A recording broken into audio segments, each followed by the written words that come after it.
Монгол улсын шүүхийн шүүн таслах ажиллагааны статистик мэдээнд 2014 онд гэрлэлт цуцалсан тохиолдол 3182, 2015 онд 2978, 2016 онд 2980 гэгчлэн буурсан үзүүлэлттэй гарчээ.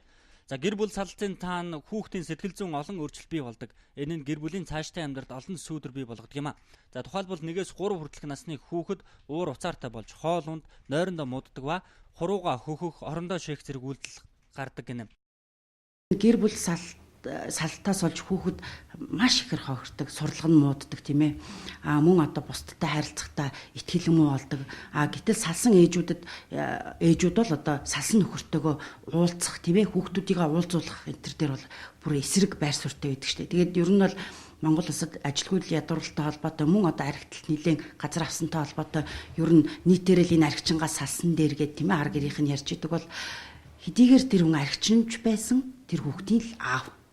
Тэгэхээр энэ тал дээр бас ер нь бол 2016 оны 4 сард хүүхдийн эрхийн тухай, хүүхд хамгааллын тухай хууль заасан байгаа. Тэгээ гэр бүлийн орчинд хүүхд хамгаал гэд энэ одоо заалтын өрөөнд л хүүхдийн хамгааллын асуудлыг мөн одоо төр нийгэм хоорондын харилцааны асуудлыг нэлээд түлхүү тавьсан байдаг. За шүүхээр шийдвэрлэгдэж байгаа иргэний хэрэгүүд дотор гэр бүлийн тухай хуулиар шийдвэрлсэн хэрэг сүүлийн жилүүд тасралтгүй нэмэгдсэн мэрэгчлэтнүүдийн санааг ихээр зовоож байна. Учир нь гэр бүлийн тухай хууль 1999 оноос хойш шинжлэхдэггүй нэмэлт өөрчлөлт оруулна гэж яригцаар өдийг хүрсэн юм а. За харин энэ хаврын чуулганаар өргөн барих хуулийн төсөлд олон шин зүйл заалт нэмэхээр санаачилж байна. Гэвч дэмжигдэх хэсэг нь эргэлзээтэй. За өнөөдөр бол яг хүүхдийн тэтгэлэг төлөгдөх явдал бол одоо маш их асуудалтай байгаа. Анхаарах асуудлын нэг мөн.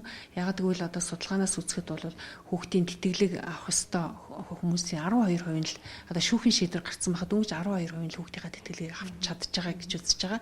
Тэгээ бид нар гэр бүлийн тухай хуулийн шинжилсэн найруулгын төслийг өнөөдөр хилцүүлээд явж байна. Удахгүй гэр бүлийн тухай хууль батлагдана.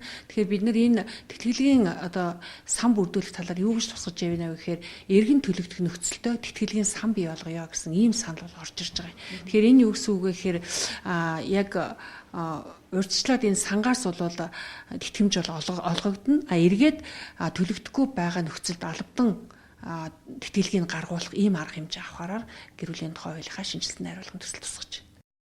Нийслэлийн 3 дүргийн хувьд авч үзэхэд гэр бүлийн маргаанаар хэрэгэ шийдвэрлүүлэхээр өргөдөл гаргасан 938 өрхөөс 49 нь лэвлэрч үлдсэн, салалтаар төгссөн. За үүнээс үүдэлтэйгээр хүүхдийн эрх ашиг хөндөгддөг, харамсалтай нь хууль ёсоор гэрэлтэй батлуулаагүйч үр хүүхдтэй болоод салсан хосуудыг нэмэх юм бол энэ тоо хэдэн мянгаар нэмэгдэнэ. За гэр бүл цуцлуулах асуудал бол мэдээж олон зүйлээс болдог. За ажилгүйдэл байна, архитект байна, харталт байна, гих зэргийн олон асуудлаас болж гэрэлтэй цуцлуулах маргаан үүсдэг. Гэтэл маргаан үсгээд гэрэлтэй цуцлуулах гэж байгаа иргэд маань ерөөсөө төрөнгийнхээ асуудлыг нэн чухал асуудал болгож явж байгаа болохоос биш хүүхдийн асуудлыг нэг тодорхойлон тавьж үзэхгүй байна л та. Одоо жишээ нь гэрэлтэй цуцлуулж байгаа нийт өрхийн 70% 0-аас 15 насны 1-3 хүүхэдтэй. Энийний ард олон хүүхдийн эрх ашиг хохирж байна. Олон хүүхдэд муугар нөлөөлж байна. Өмгөөлөх эцэгтэй өмөлцөх ихтэй элэг бүтэн байна гэдэг хүүхдийн хувьд хэмжээсгүй ад жаргал байдаг юм. За харин гэр бүл салснаар хүүхэд сэтгэл санаа төдийгүй хайр халамж, эд материал гээд бүхий л зүйлээр дутдаг. За харин эцэг эхэнд салснаас хойш хүүхдийн асуудлыг хэрхэх вэ гэдэг нь шүүхийн шийдвэрт тусдаггүй.